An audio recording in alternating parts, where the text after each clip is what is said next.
Bom, pessoal, boa tarde. Já boa semana para todo mundo. E hoje nós vamos falar no nosso programa, nossa série Pais de Sucesso, sobre a hora da independência. Então, pais de sucesso que pagam o preço, eles preparam os filhos para voar com as próprias asas. Porém, a gente vai falar um passo antes que vem de criar asas. Por que eu coloquei essa imagem do mapa do Brasil com um monte de rosto diferente? Porque todos os indivíduos são diferentes e todas as famílias são diferentes. Por questões culturais, por questões religiosas, por questões étnicas, sociais, inclusive. Então, é uma variedade de diversidade que fazem com que as famílias sejam umas diferentes das outras, inevitavelmente. Mas o que tem em comum que é importante as famílias terem e criarem? São raízes. Então, antes dos filhos criarem asas, né, a gente, na verdade, treiná-los para ter asas para voar, a gente tem um passo à frente, que é criar raízes. E a gente vai falar um pouquinho hoje sobre as tradições familiares. Mas antes de eu começar a falar das tradições familiares, eu queria trazer a memória de vocês, vamos voltar lá no tempo da infância. Quem aqui tem uma memória de uma tradição familiar que marcou demais? Vai lá. Todo mundo vai poder falar, porque a gente está um pouquinho aqui, o grupo está pequeno. Pega o microfone, Mel. Eu vou querer ouvir, porque eu tenho algumas também. Eu estava estudando o texto, aí eu comecei a lembrar de tanta coisa.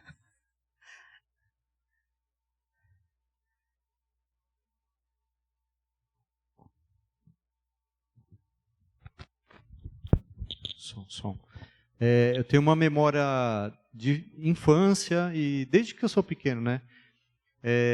Em casa, na sexta-feira, próximo ao pôr do sol, a minha mãe, quando eu falo isso, as pessoas não sabem o que é pelo nome, que é sopa doce. Se eu falar isso, a pessoa fica com nojo, né? Sopa doce? O que é isso? Era uma sopa que minha mãe fazia, um monte de frutas com sagu, e ficava quente, colocava goiabada no meio, derretia, ficava, nossa, uma delícia, com pão caseiro. Então, a sexta-feira me trazia até o cheiro da sopa doce, do pão caseiro e do chão encerado da cozinha. Então, toda sexta-feira tinha pão caseiro e sopa doce. Então, era a tradição da família, e a gente fazia o culto de pôr do sol, sentindo esse cheiro, e depois a gente comia sentadas todos à mesa, na sexta-feira à noite. Perfeito. Quem mais quer compartilhar? Aqui alguém levantou a mão. Foi a Rebequita. Então, eu lembro do dia sábado, que minha mãe preparava comida sexta-feira, e dia sábado ela pegava toda a família, né? Muitas de minha família não é cristã, não é adventista, e ela ia de casa em casa pegando para a hora do almoço, ficar todo mundo junto. Muitas vezes eram, como se fala, pessoas que iam na igreja, novos, né? Que não tinham onde comer, minha mãe levava também.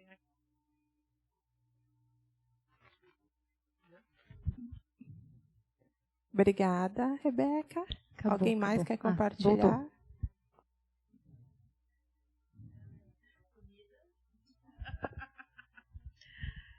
Na minha casa também tinha sopa doce, mas um pouquinho antes do pôr do sol, todo mundo tinha que separar a roupa que ia na igreja, já passava, pendurava no cabide, então ficava do lado de fora do guarda-roupa todas as roupas que a gente ia usar no sábado, né? E tinha uma comida que, além da sopa doce, chama torta marítima. Até hoje, meu pai faz na sexta-feira, tira foto e manda para a gente. E os meus filhos cresceram também comendo a tal da torta marítima, que nada mais é do que um pão que tem sardinha, tomate em cima, assim, mas aí chama torta marítima porque vai a sardinha, né? Mas é muito interessante como a gente... e as crianças, depois que crescem, né, porque muitos não têm ainda esse privilégio, mas quando crescem, eles já sabem. Hoje é sexta, né, mãe? Vai ter a torta marítima? Vai ter a torta marítima. Então, já chegam do trabalho, né? Minha filha chega do trabalho, já sentindo o cheiro, fala, opa, hoje é dia. Então, é muito legal. E a gente precisa voltar a ter esse tipo de coisas para, quando eles crescerem, se lembrarem dessas tradições, que é muito importante. Eu tenho uma tradição de família, que é assim, a gente faz um amigo secreto no Natal, com a família, e esse amigo secreto não é qualquer amigo secreto. Você tem que preparar uma caixa cheia de bilhetinhos e surpresas para chegar no presente. Então, a pessoa abre, aí tem um monte de brincadeira, um monte de charadinha, um monte de mensagem até chegar no presente em si. E é muito divertido, assim, a gente passa horas montando essas caixas e todo mundo entra na brincadeira e já virou tradição de família. É muito legal. Mais alguém? A Elisete.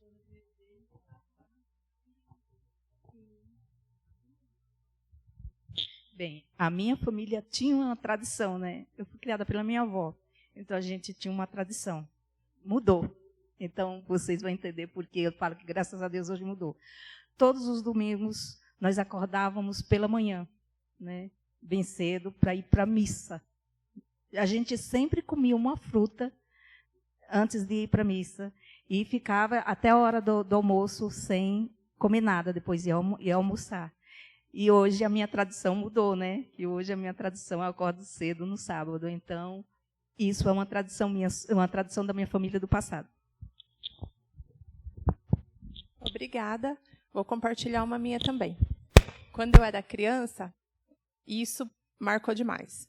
E eu não consegui reproduzir, mas é uma coisa que eu tenho saudade.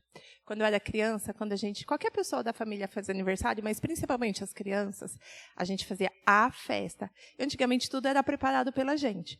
Então, os preparativos começavam já na terça-feira. O aniversário ia ser no sábado.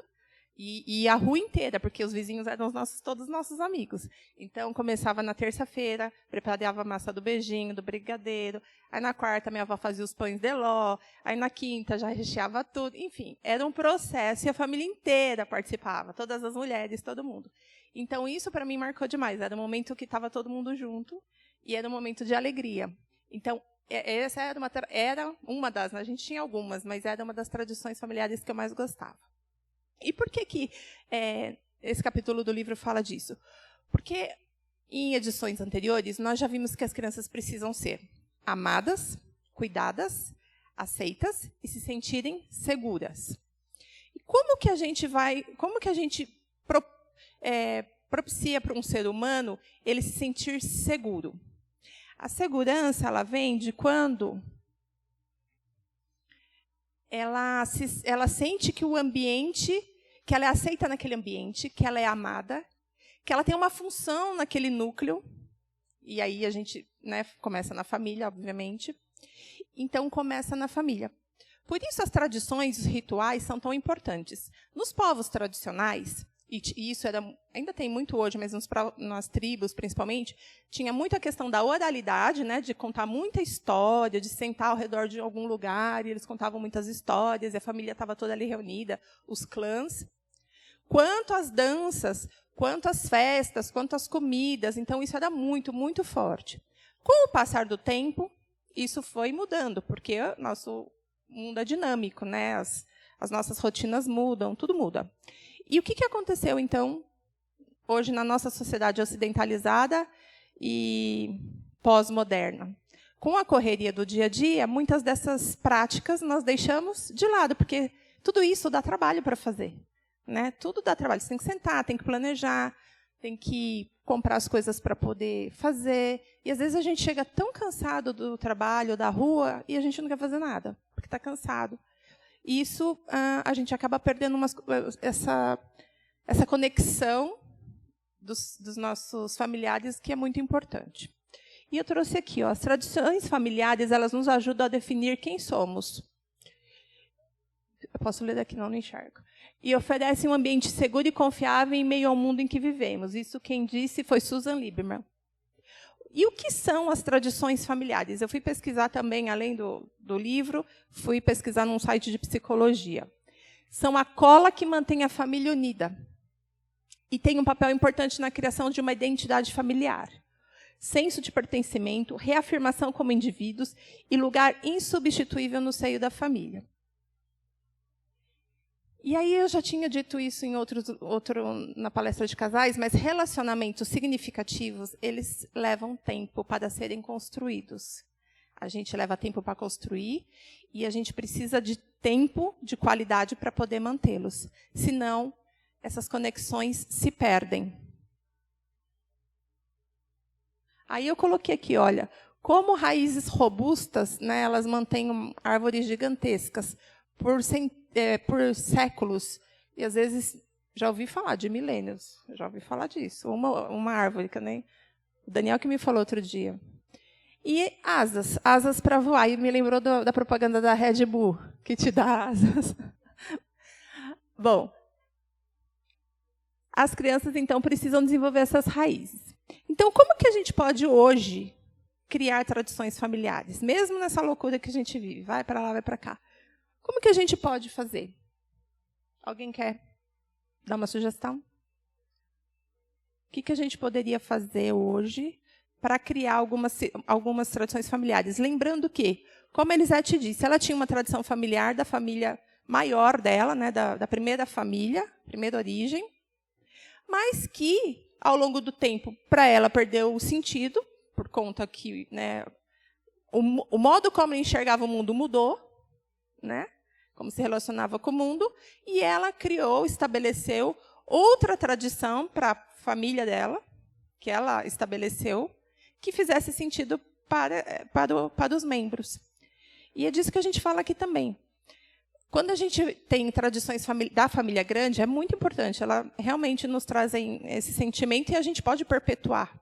Mas, às vezes, a nossa rota de percurso da vida ela muda um pouquinho. E aí, às vezes, é necessário a gente criar as nossas próprias tradições familiares, nosso próprio núcleo familiar. Então, é aqui para a gente pensar um pouquinho, né? Como que hoje a gente pode criar essas tradições que possam dar essa base de sustentação para os nossos pequenos hoje, para os nossos netos, para os nossos filhos. Mesmo quem aqui não tem filhos pequenos, os filhos já grandes, né? Essas conexões elas não podem se perder, elas precisam ser ressignificadas. Registrar os eventos. Eu, gente, detesto tirar foto. Não tenho a mínima paciência, eu detesto tirar foto e fazer vídeo. Mas, às vezes, eu acho que é importante, porque a gente tem alguns registros. Mas não é o único modo de fazer registro. Eu guardo muito, eu tenho uma pasta dessa grossura aqui dos desenhos das crianças ao longo do tempo, que eu acho uma graça. Quando eu vou lá, fico com saudade, fico olhando as letrinhas e os desenhinhos. Então, é o meu jeito de registrar. Então, cada um aqui tem que achar um jeito de fazer esses registros, porque esses registros criam assim memórias eternas. É uma coisa que você olha até chora de saudade, de coisa boa que vem, sentimento, né, de alegria. E é importante que faça esse registro. E as crianças, elas não precisam só de se sentirem aceitas, amadas, seguras. É necessário que elas se sintam parte daquele meio de atividade. Então, a gente precisa também, é lógico, de acordo com a idade, né, com ferramentas adequadas, a gente precisa delegar para elas responsabilidades. E como que a gente delega responsabilidade para a criança? Aos pouquinhos, dando atividades que elas podem ser capazes de desenvolver, sem se sentirem cobradas por aquilo e sem a gente ficar exigindo perfeição. Porque se cobrar demais, elas podem desanimar e não querem mais fazer. Mas também se deixar sem nenhuma responsabilidade na casa, do coletivo, ela pode achar que ali que ela é substituível, que ela não vai fazer falta. Não tenho nada para fazer, né? Não tenho nenhuma responsabilidade aqui, nada vai cair nas minhas costas se eu não fizer, então não tem problema. E isso, então, a gente precisa desenvolver nos pequenos da nossa família.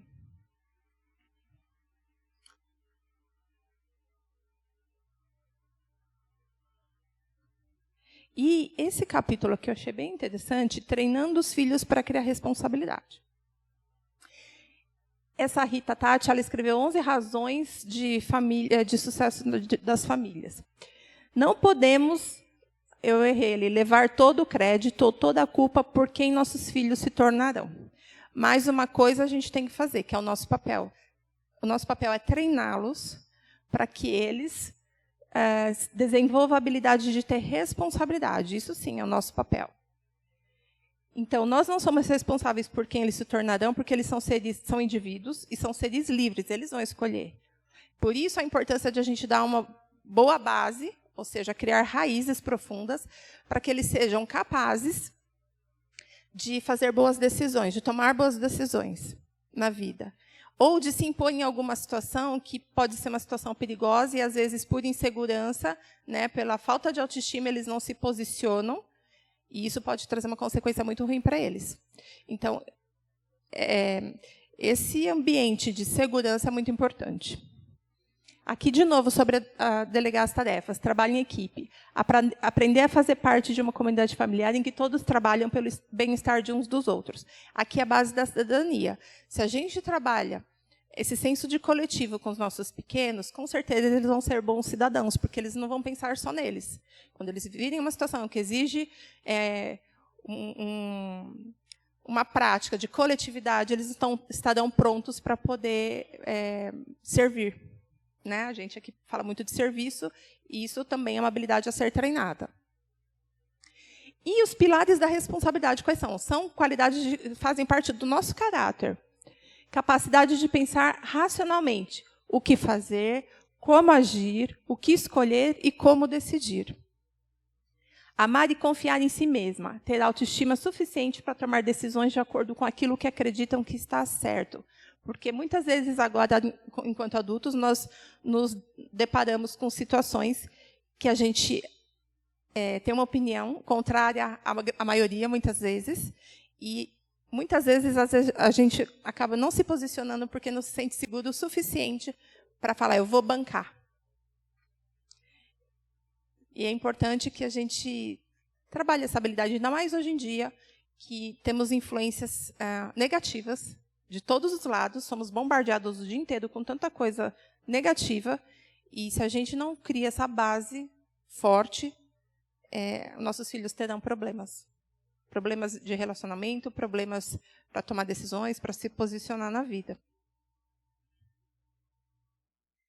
E aí, gente, aqui o capítulo está cheio de exemplos legais, tá? É que eu não vou ficar falando um monte de exemplo, porque eu acho que não cabe, mas no livro tem alguns exemplos bem legais que a autora fala do que ela faz na casa dela, né, como que ela trabalhou com as filhas dela.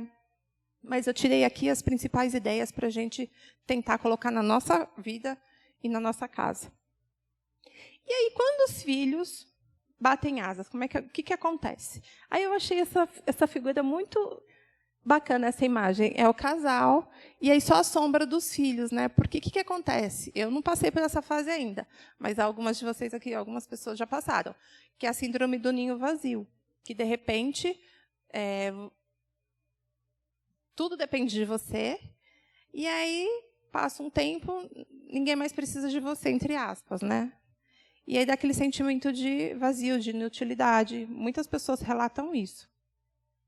E aí a gente começa, as pessoas que já passaram por isso, e eu estou falando isso de relatos, começa naquela fase de saudosismo. Quando os meus filhos eram pequenos. Tem pessoas que até entram em depressão, mas não precisa, porque os pais, eles continuam sendo o apoio dos filhos para a vida inteira, só que de uma maneira diferente, né? O tipo de relação muda. E muitas vezes a gente tem dificuldade de aprender a lidar com essa mudança no tipo de relação. Mas aqui, o importante que a autora traz é manter a conexão. E aí ela dá umas dicas de como você mantém essa conexão com os seus filhos quando eles já estão maiores, né, já entrando numa adolescência para uma fase jovem ou adulta, como manter essa relação saudável. Continue a amar incondicionalmente. Como assim? Os nossos filhos, como eu já disse, são indivíduos, eles vão tomar decisões que, às vezes, a gente não aprova, a gente não concorda, mas eles têm livre-arbítrio. Então, quando eles vierem até nós, errando ou não, o amor é o mesmo. A gente erra todo dia, Deus nos ama de qualquer jeito, né? A graça dele está disponível. E não tem, ele perdoa, se a gente se arrepende, ele perdoa. E a gente vai arcar com as consequências dos nossos atos, porque é o mesmo pensamento que vai arcar. A gente não vai poder sofrer as consequências pelos nossos filhos. O que eles fizerem, eles vão ter as consequências. Porém, a gente tem que estar de braços abertos para apoiá-los e suportá-los nos momentos ruins também, quando fizerem más decisões, tomarem más decisões. Sempre que possível, apoie as suas decisões. Às vezes não concordando, mas se puder dar uma ajuda, é bem-vindo. Mantenha a conexão. Ouça sem julgar sem preconceitos. Pratique a escuta ativa. Isso está em Tiago 1:9. Deixa eu ver se eu vou achar aqui. Sejam todos prontos para ouvir, tardios para falar. Essa semana eu participei de um workshop que falou bastante de escuta ativa. O que é escuta ativa? Assim, né? A gente fala, parece que é uma redundância, mas não é. Quando você falar comigo, Mel, eu estou olhando no seu olho e eu estou prestando atenção no que você está me falando. E eu não estou me distraindo, eu não estou no celular. E você vai falar alguma coisa, eu não vou falar para você, Mel, não te avisei? Você não devia ter feito isso. Porque a gente tem essa mania de falar demais. Né? A pessoa está falando, às vezes ela só precisa falar. E a gente só precisa ouvir. É igual quando alguém, às vezes, vem chorar para a gente, você não precisa falar nada, dá um abraço e acabou. Porque a pessoa, às vezes, ela não quer, ela nem quer ouvir, ela só precisa pôr para fora. A escutativa é a mesma coisa. E a questão aqui do preconceito, né? Cada um tem aqui suas ideias pré-estabelecidas, todo mundo tem. A questão toda é quando a gente quer impor para o outro aquilo que a gente acha que está certo. Porque, às vezes, a gente está numa perspectiva de raciocínio e visão que o outro ainda não está. Não chegou ali, ou as experiências de vidas não batem, sabe? Então, a gente tem que ter esse cuidado. As pessoas são diferentes, elas vêm de lugares diferentes. Embora a gente tenha aqui aqui na igreja, eu estou falando agora no senso comum, né? A gente tem uma missão em comum e tal, mas todo mundo aqui é diferente. E enxerga algumas coisas de maneira diferente. Então, é importante isso, tá? Da escutativa. Então, quando o filho, o neto, o sobrinho, o primo vier falar, ouvir. Se eu puder ajudar, ótimo. Se eu não puder, eu vou orar, né? Porque aí Deus vai fazer a parte dele. Seja um porto seguro. Se a pessoa chegou até você é porque ela confia em você, então acolhe. Acolhimento é tudo. Faz uma grande diferença. Faz uma grande diferença. Faça uso de sua experiência, fale de você na primeira pessoa. Isso aqui eu faço direto. Aí depois eu li aqui, eu tenho que começar. Eu não te falei que você estava errado? Por que você não faz igual eu faço? Não, gente, ele não é a mesma pessoa que sou eu, nós não somos iguais, eu e meus filhos não somos iguais. Eu tive uma história, eles têm outra. Eu tive um contexto, eles têm outro. Eu penso de um jeito, eu sou de uma geração, eles são de outra. O que eu tenho que falar é assim, quando isso aconteceu comigo, ou situação parecida, eu agi desta forma. Eu fiz assim. Que caminho que você acha que você tem que seguir? Sabe assim? Nesse diálogo, isso é importantíssimo. E ore fervorosamente por seus filhos, por seus netos, pelas pessoas. Sejamos verdadeiros intercessores, porque Deus realmente, Ele atua e ouve as nossas orações. Isso eu tenho provado. Eu vou voltar um pouquinho. E aí a gente pensa assim, tá bom, mas não posso fazer mais nada. Pode, a gente pode fazer muita coisa ainda, enquanto mesmo longe, mesmo não tendo aquela influência, né, tão ativa nos nossos filhos, nas decisões e tudo mais, a gente pode orar assim. A gente pode fazer. Então, a autora aqui traz 5 tipos de oração que nós podemos fazer com e pelos nossos filhos. Então, aqui, oração familiar, que seria a oração de manhã e da noite com eles no culto familiar. Então, se perdeu na sua casa o hábito ou a tradição de fazer o culto familiar, é importante resgatar, de manhã e à noite. Oração intercessória, pelos pais na presença dos filhos. Então, chama os seus filhos e faça aquela oração intercessória, abençoando, pedindo para Deus guardar e ensinando-os a orar. Oração individual. É quando a gente chama o nosso filho, ou vai no quarto do filho e ora individualmente com ele. Por propósitos genéricos, né, da vida dele. oração com um propósito. Então, a gente chama os nossos filhos e tem aí, vai prestar um vestibular, vai fazer alguma coisa que está na iminência, precisa orar, precisa se sentir confortável e confiança. Então, vai lá e ora com seu filho por aquele propósito. E também ensiná-los, em qualquer idade, né, que tiver, a fazer a oração intercessória por terceiros, que isso é muito importante. Então, reunir toda a família e continuar fazendo a oração intercessória pelas pessoas que estão ao nosso redor.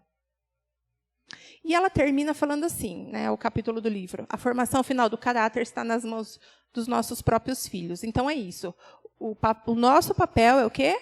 Treiná-los, ensinar o caminho, criar raízes para que eles possam bater asas e voar com segurança, né? Mas quem vai decidir o que eles vão, por caminhos que eles vão dar, são eles mesmos. E quem vai pagar o preço pelas escolhas serão eles. Então, é isso que nós aprendemos. Diante de tudo, de todo o contexto que eles estiverem na vida, nós devemos ser esse esteio para eles, em todos esses aspectos da vida. E aí finaliza, eu achei o máximo essa frase, gente. Quando seus filhos chegam à adolescência, eles o demitem do cargo de pai e mãe. Então, você precisa dar um jeito de ser contratado como um consultor. Porque o consultor vai lá, né? Você mostra para o consultor uma necessidade, ele vai lá, aborda um projeto, um plano de ação, monta a equipe, faz tudo. E vai apresentar para você. Muitas vezes você não convence para vender o seu projeto, né? Então, é isso, achei o máximo. Que a gente tem que fazer o máximo para eles nos contratarem como consultor, um consultor de confiança que eles amam e vão depositar pelo menos algumas coisinhas nas nossas mãos. É isso, pessoal. Espero ter ajudado. Para mim foi muito legal ter lido esse capítulo, foi muito importante. E agora a Mel vai distribuir. Deixa eu só ler com eles, que é aquela avaliaçãozinha que a gente... Isso que a gente dá todo final, né? Eu vou ler com vocês.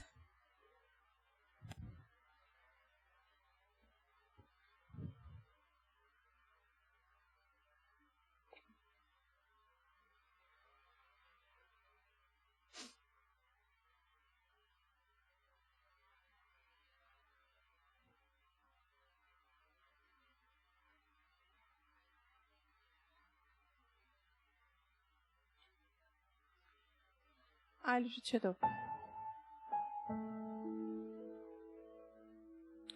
Vou ler com vocês aqui, ó. Você concorda com a afirmação de Rita, é Tati, tá, gente? Eu comi o T, de que os filhos precisam de asas e raízes? Ou seja, uma complementa a outra?